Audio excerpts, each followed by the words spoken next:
have and the have-nots. The line. The place that people on the bottom are trying to get to, and the place that people on the top are trying to keep from going below. They don't want to look below it either.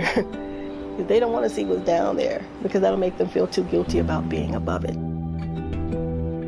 The line is the firing line in which people face survival or death. And sometimes the person holding the gun is their neighbor, and sometimes it's their congressman or their alderman who's not doing enough to help them.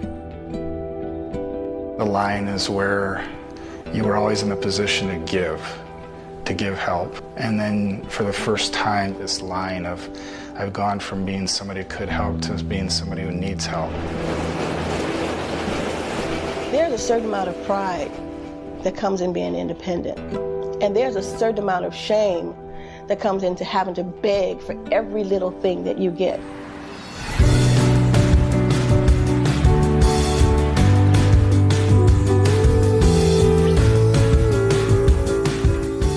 $23,000 is no money, nearly.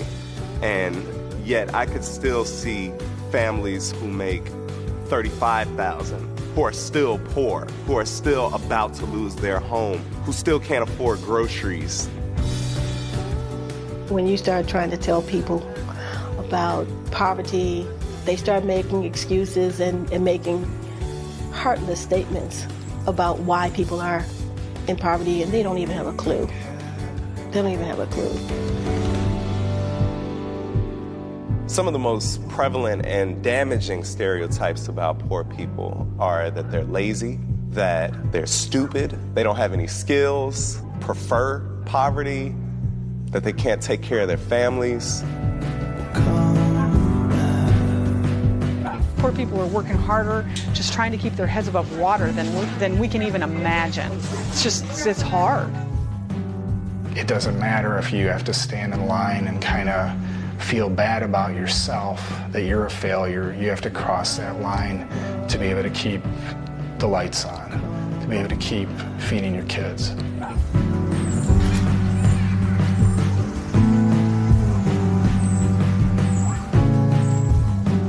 That could be you without a house, wondering if they're going to come and put you out. But for the grace of God, because a lot of these people had jobs, have degrees, did everything right, but the bottom fell out. And that bottom was that line. They went below that line.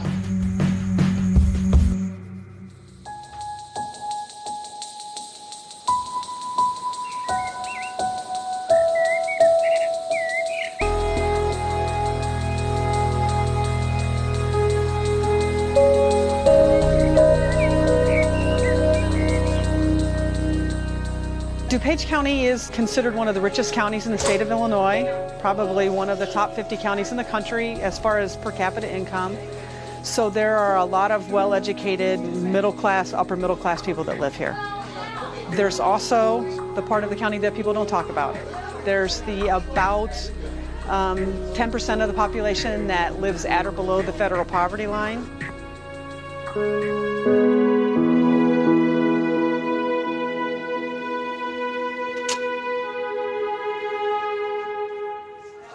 Morning. How you doing? Good morning. You have an appointment for August 11th. Give it back.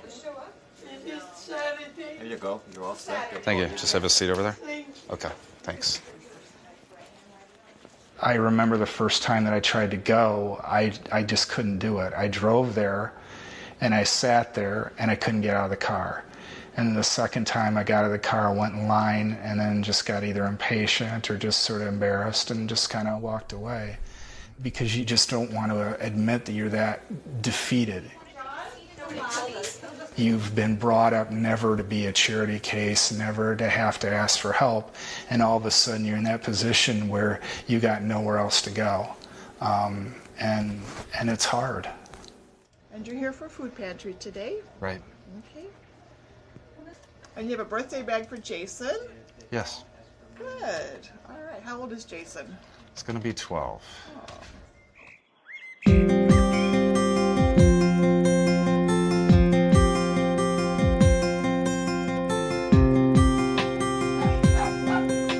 Suburban poverty is now at currently higher rate than urban poverty.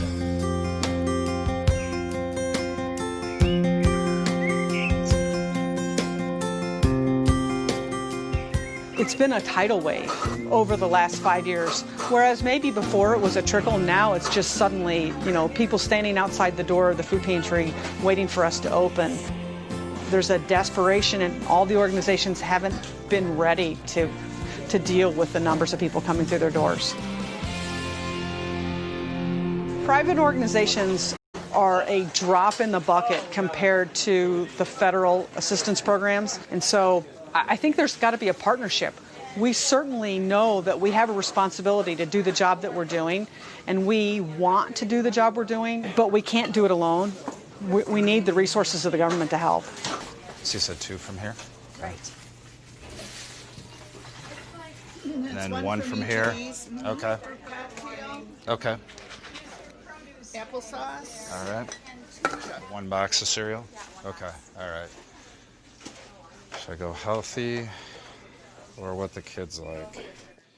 Everyone comes here. It's people that have grown up in poverty to people that had 6-figure jobs, that were running companies that have lost their jobs. So they're at the end of their rope and they end up here because they don't have anywhere else to turn. I'm 48 years old and I have 3 kids, single dad.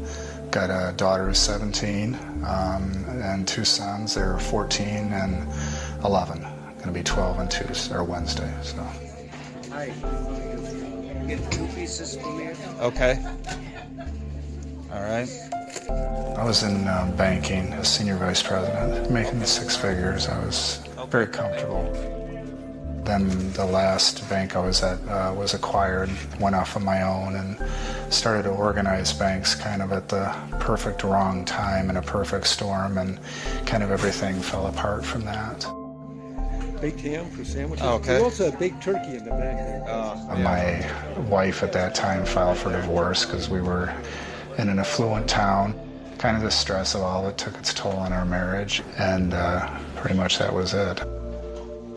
I had to decide what I was going to do with the rest of my life. I had always in the back of my mind thought about teaching. My mom was a teacher, my grandmother was a teacher, my sister's a teacher, so I kind of thought, well, maybe this is my signal to make that transition.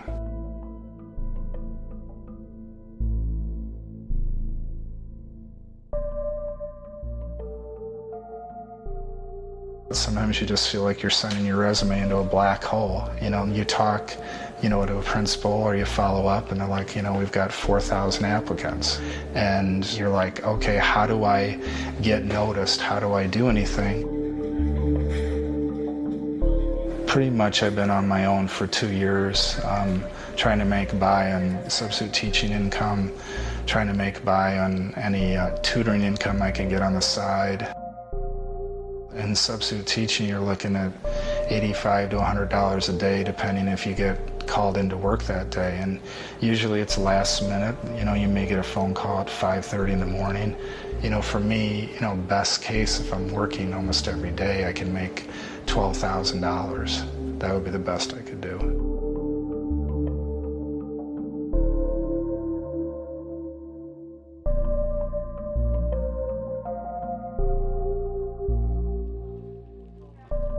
I never thought I would be in that position. I, was a straight A student. I got a high ACT, went to a great school, graduated high honors.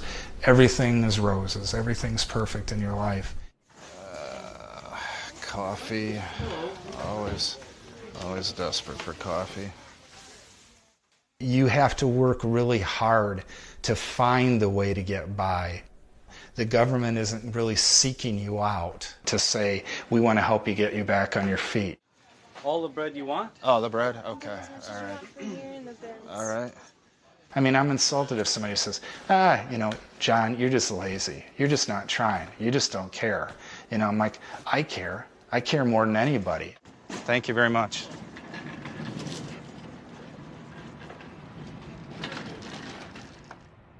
It's sort of like being at a grocery store where not everything's been put on the shelf, but you just have to do the best you can and hope you get enough that can help you to get through each month.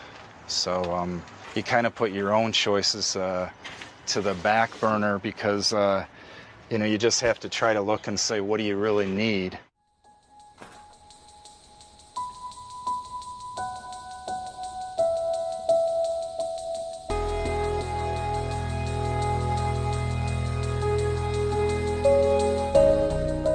I think that there's a real divide in this country and that people are struggling. The people that maybe are sort of untouched by the recession think that, oh, well, unemployment is going down and, things are starting to look up. Businesses are starting to hire people. They're not seeing those people that have really, really been struggling for a long, long time.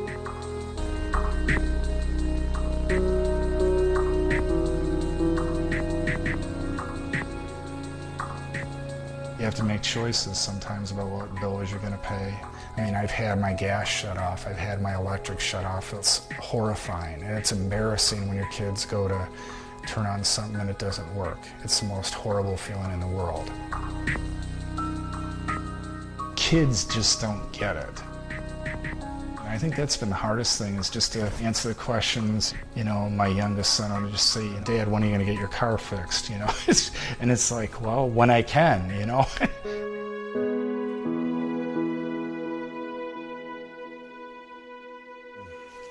I have gotten used to checking for the expiration dates. Sometimes, you just got to be careful. I mean, not that you're angry, you're grateful that you get what you get, but one time I got like some Velveeta that somebody donated. It was like 5 years old, and it was like a black brick. But I'm hoping that I can hold on for at least another year, maybe two. My kids at the age they are, I really want to be around for them, so moving isn't an option for me. I just feel like I've aged so much. It's like a constant kind of throbbing in your mind of like, what am I going to do? I don't want to worry about this anymore, but you just don't know how to stop it. You're doing everything that every person says is the right thing to do, the right steps to follow, but it's not happening. And what if it doesn't happen? What if it doesn't happen fast enough?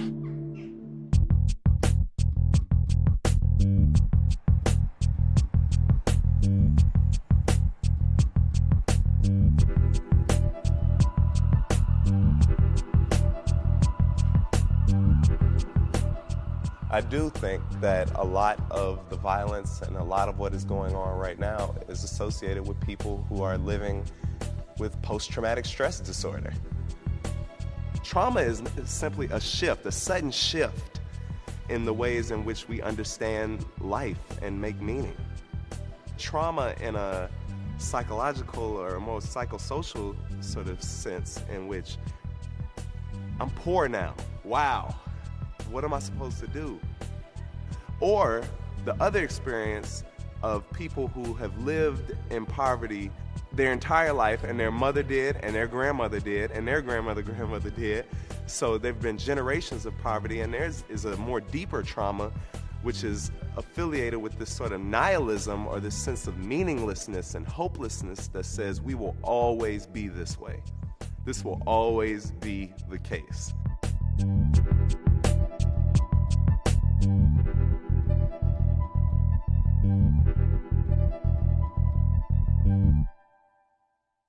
We're on Monroe and Pulaski, and it's considered K-Town, from Pulaski to Laramie, because of the Karloff, Keeler, all the Ks.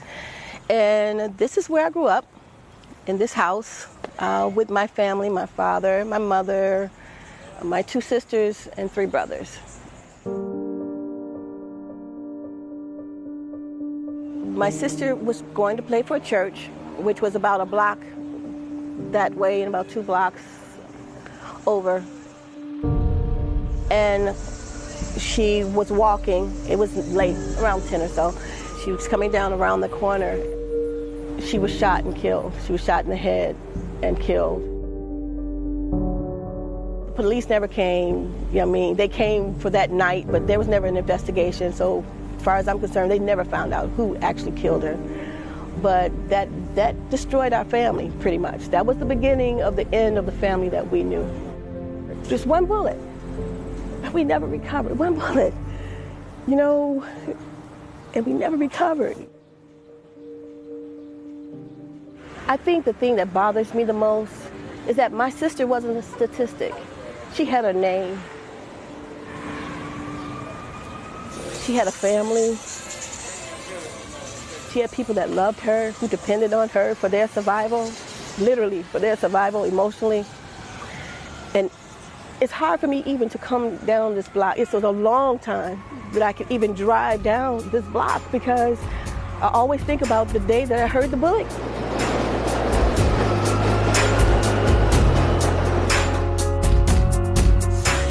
It's crazy in these streets, and it's hard right now to start judging. But when you get enough pain and it's been enough tears, I'm wondering if God still loves us. So I go by Jay Quest, and my music is what my ministry is. It's around helping people understand that you're human and that you have a ton of possibility and a ton of potential inside of you.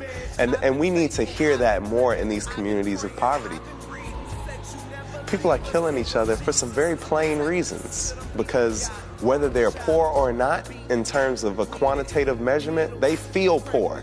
They feel like they need more. They feel less than human. They feel offended by their government. They feel offended by their neighbor. Easy to complain if it's crazy, it's a world we created. It's like my dreams out of reach. This pain and all this grief. You can see God and you have to speak. Tell him it's crazy in these streets. Feel my pain and you're so deep. Most of the young people where I grew up in K-Town, they didn't expect to live past 18, 20, because their friends are dying like, you know, around them. Like this is literally a war. They never know from one day to the next if you're going to wake up and your friend is going to be gone, or if it's going to be you. So there is no hope. You know why they're not so keen on education? Because education means you plan to have a future. They don't plan to have a future. They think that the streets are going to kill them. That's their reality.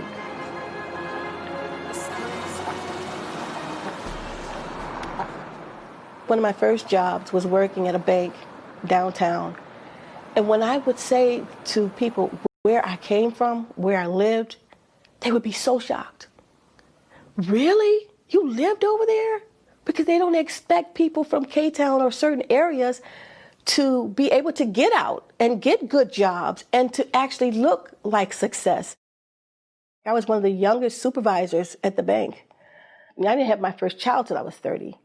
I didn't have to depend on anyone, and all the bottom fell out in one fall. It's just all the bottom fell out.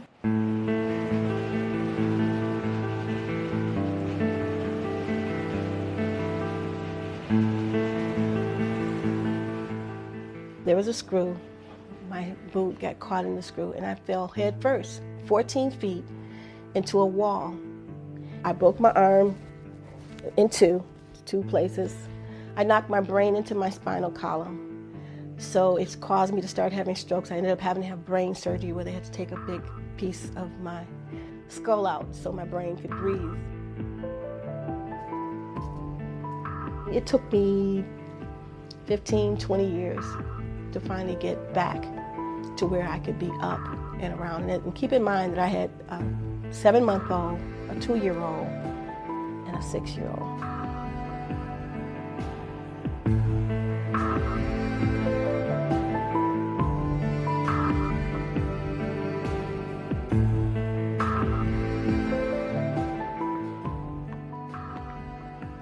I knew I needed to leave, to move out of that neighborhood when my son turned 7.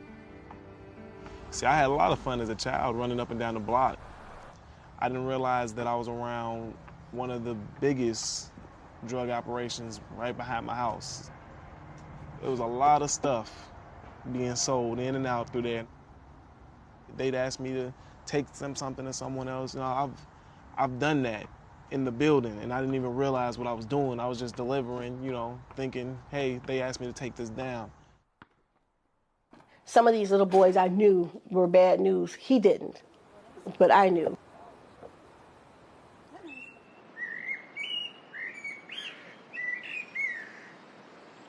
This house that we live in now used to belong to my parents.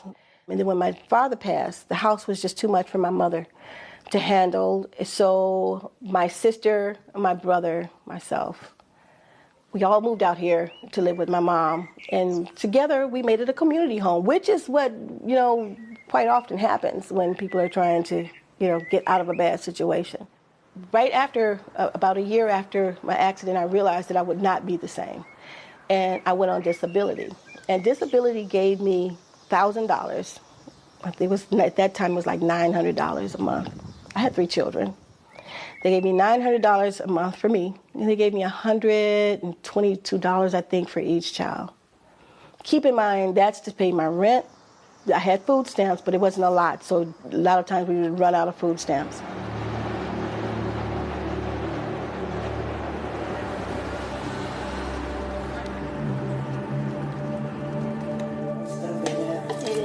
It's not that much stuff in here anymore. Yeah, but it's not as organized as it should be. The whole world is seeing.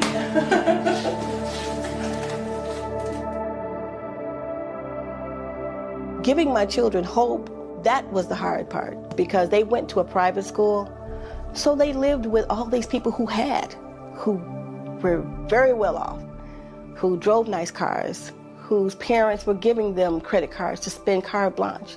And then they came back here, and I'm saying, nope, we don't buy name brand gym shoes. Nope, we're not going out to eat. We got to do whatever mama's got to cook. It was disappointing from a mother's point, because I wanted to give them the best. And I always thought when I had my children, I was going to be able to shower them. That was my desire, as I think most parents. That was my desire, but I wasn't able to do that.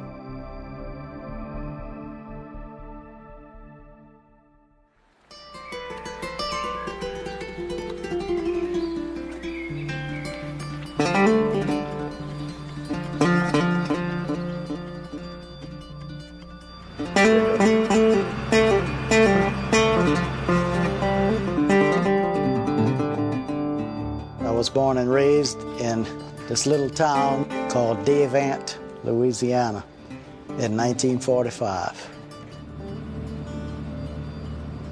Just about everyone in this community had done fishing of one type or another, either crab fishing, shrimping, or oystering, at least part-time. It was a wonderful way to make a living. God gave us a heaven here, a gold mine. It was there for the taking.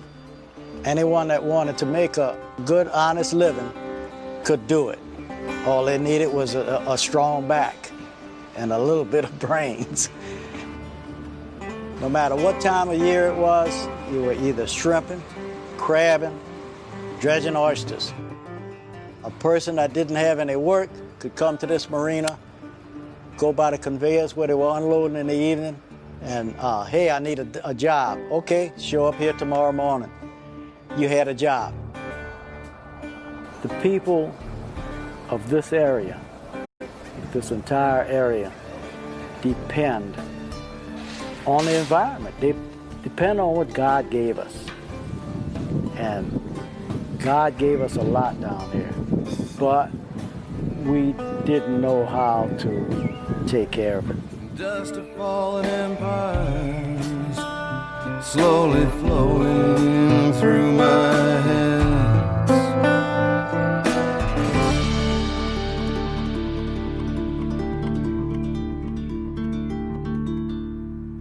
Had someone told me 10 years ago that this place would be this dormant, I'd never believed it. I never would have believed it. But it's happened, and it's happened so quickly. It's just unimaginable. I don't know if it's because of the natural disaster that we had with Katrina, or the oil spill. The natural resources are not there anymore. The coastline is washing away.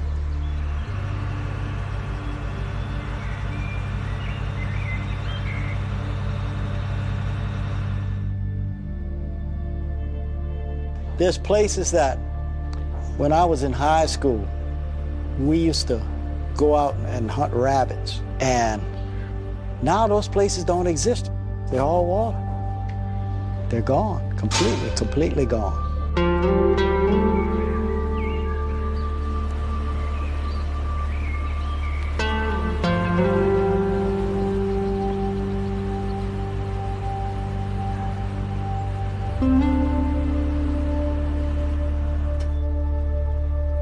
It's a minimum or an average of 3 years before that oyster's ready for the market to be harvested. Next year there'll be no oysters. For 3 years there won't be any oysters. And this year we had a very low harvest of shrimp. So what's going to happen? I don't know. I don't have any confidence in the future.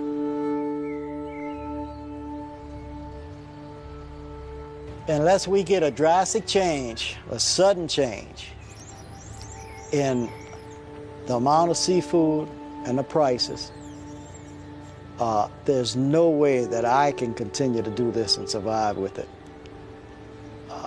Because all I am doing now is losing money, you know? Just can't do it. The numbers don't add up. They just don't add up. Okay. I don't worry about myself that much. It's only just me and Bonnie. We'll survive. But my children, I worry about my children.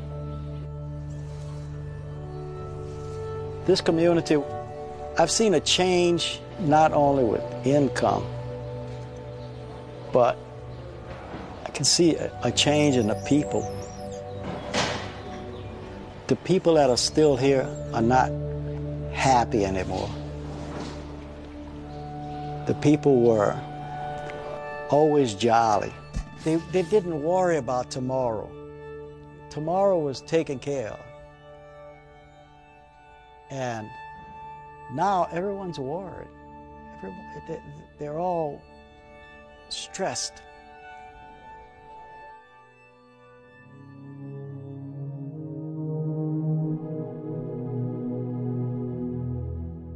Catholic Charities was here up until last week paying people's utilities for them. They couldn't pay them. And now they're gone. They left last week. So a lot of these families that were dependent on that, they don't even have that now. So in this great United States, believe it or not, we're going to have people down here that are going to have their electricity cut off. And they're going to be living that way. I hope that it gets better. But deep down inside, being realistic, I don't see it. It's just a culture, the whole culture is gone.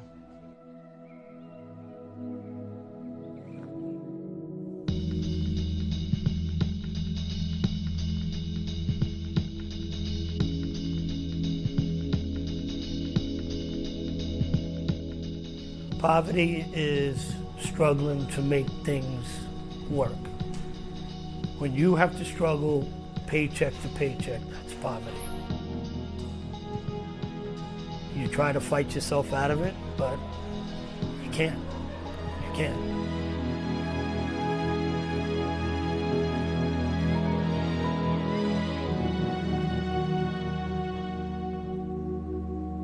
I was born and raised in Brooklyn, New York, with my two sisters and my brother, my mother, and my father, until my father decided to just leave the house and leave us by ourselves, which hurt my mother mentally and got her unstable. We would have never survived if welfare didn't approve us and we were getting food stamps every month. And no, me by myself, I wouldn't have been able to do it, and I had to give up going to college. Went down to the racetrack in New York City with a friend of mine, started hot walking horses coming off the track, and that's where I started working, which was at the racetrack, and turned around and did it for 22 years. It was every day, 365 days a year, and that was it. There was never a day off.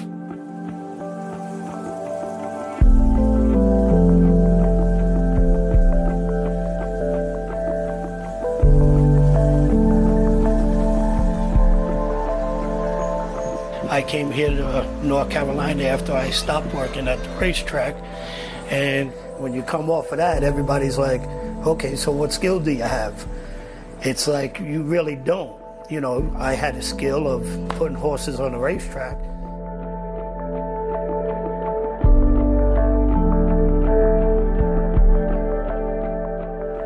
I was in the shelter 3 months. It's a hard thing because North Carolina, the unemployment rate is 9.4. It's one of the highest in the United States. Being in the shelter, I wasn't ashamed of it. I did it on my own. I wasn't there because I used drugs, because I was an alcoholic.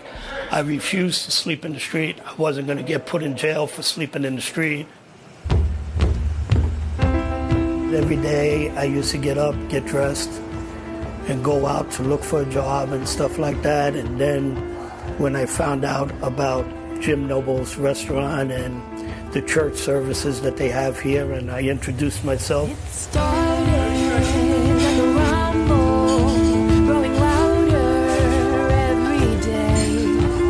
The same kind of trouble always find you. It is a 501c faith-based, not-for-profit restaurant. That's unusual. In fact, there's not been many done like this, I don't think. And it really has two parts. One is to help raise money from a non-profit state, and we're going to give all the profits away to help feed the poor. Secondly, King's Kitchen Restoration Program, which is a discipleship, life-changing program to help people get back on their feet through on-the-job training, obviously, Bible study, discipleship. Even though it's a ministry, we also are a restaurant, and we have to compete, and we have to execute, and we have to run the restaurant right, or the whole thing would fall. And this is not an easy industry to be in anyway. Restaurant business is tough. In front of you, beside you. I came here and I volunteered here, and they threw me as a dishwasher. I've never worked in a restaurant before. Cole, we got a 4-time getting up. And it shocked everybody how fast I pick it up. When I put my mind to something that I really want to do, I know I could do it. I'll come with a big tray. Thank you for calling King's Kitchen this afternoon. This is James. How can I assist you? One day, Chef Jesse came up to me. He goes, we all came together and we're hiring you. I said, you kidding? He goes, you start tomorrow. Would you like me to take your plate from you? Thank you, yes. Was everything okay? It was. Please come back. And when I started working here, they worked with my hours down at the shelter. They saved me a bed. And when I got my first paycheck, I looked in the paper and saw this place and took the bus down there, filled out the application, and there was a 1-bedroom apartment ready. And that was the last time the shelter saw me. When I got off the bus, I put my hand in my pocket and I had the keys to my own place. And when I opened up the door, I was like, you're home.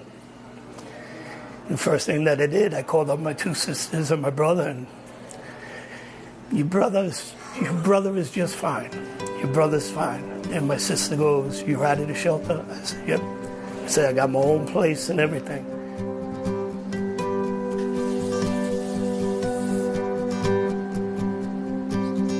Adam, these are the only dishes that don't match over here. 8 months later, I'm still here. I'm the head busboy. Please come again. I love working. I don't stop. When I come in the morning, I get here an hour before my shift starts. How you doing? Good. How's everything? Good. My income right now, I would make in a year between about $11,000 to $15,000.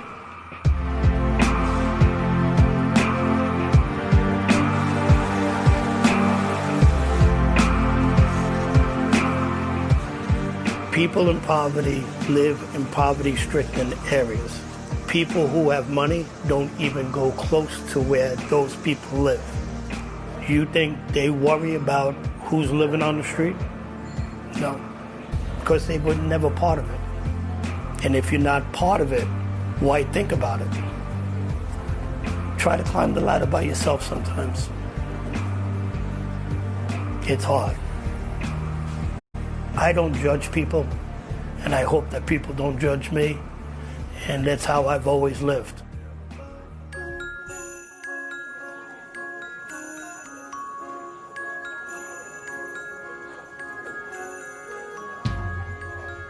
I think hope is important for people who are in poverty because that's the only thing that's going to stop them from making a desperate move to make life better. If you have no hope and you don't think Superman's coming, you may jump yourself. And when I say jump, I don't mean killing yourself. I mean making rash decisions and doing things that may be even uncharacteristic for yourself, but because you're so desperate. We cannot be silent while that happens. We cannot say, oh, well, that's on them. No, systems need to be broken to stop poverty too. Policy needs to change in order to stop poverty. And there need to be people in place who can properly change policy to help poverty. At the same time, there are people who are poor who need to know that there's a way out of this and need to know that they are more than their poverty. Because I believe that if we tell people that they are better than they think they are, that they will do better than they think they can. This is not the end of us. We will shine like stars.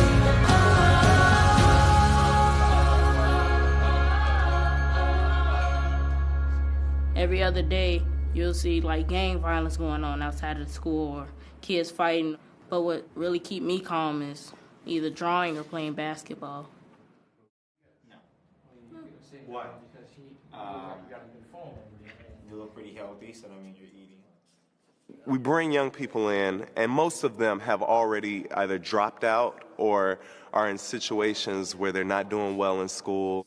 My life story. Where I come from, This component is around adding creativity to their life. Creativity and dignity, the two key words here, and saying, okay, you have not only something to learn in terms of math and science towards getting your GED, but you have a story to tell. You've seen something. And what I want to do is help you tell that story. We want to help you tell that story because once you can tell that story, you can own your life. You own your identity. So helping them to tell those stories is one way of giving them hope in the midst of what they're going through. Poor is not what you are. Poor is part of what you are, and it's a situation that can change.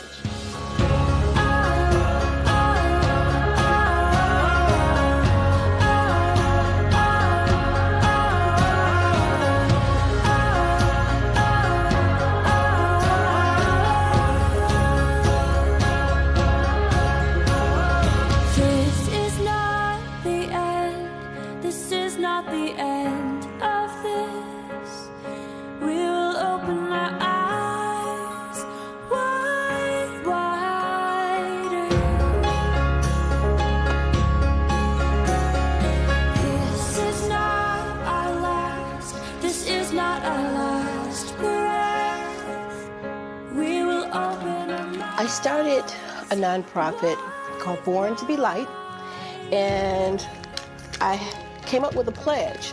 Born to Be Light is a nonprofit organization dedicated to the aggressive promotion of nonviolence. And they take the pledge, and the pledge is right on the front, and it says, I wear this band to take a stand against violence. I pledge to be the change you see in my home and community because I'm a light.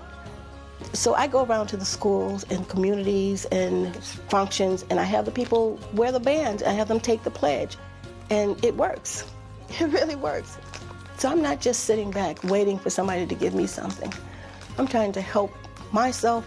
I'm trying to help my community.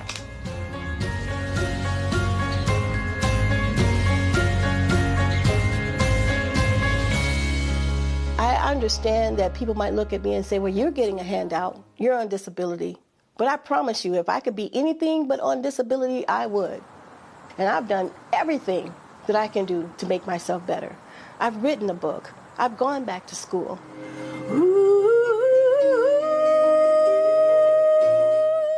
I've done a CD. I do outreach programs. I do everything that I'm supposed to do. So the fact that I'm still on disability is through no fault of mine. Since my accident, I haven't had one day that I haven't had pain, but it hasn't stopped me from going to school and being on the dean's list and a President's Scholar. It hasn't stopped me. This is not the end. This is not the end. We will shine like stars. I'm doing mechanics, you know, I'm working, I do computers, I do art and music. I'm doing fire safety to try to become a fireman. Though I am poor, I do not consider myself poor because I feel like as long as there's a person watching over me, as long as I'm connected with my family, and as long as my legs and body work and I'm able to go out and make some money, there's no way that I will feel poor.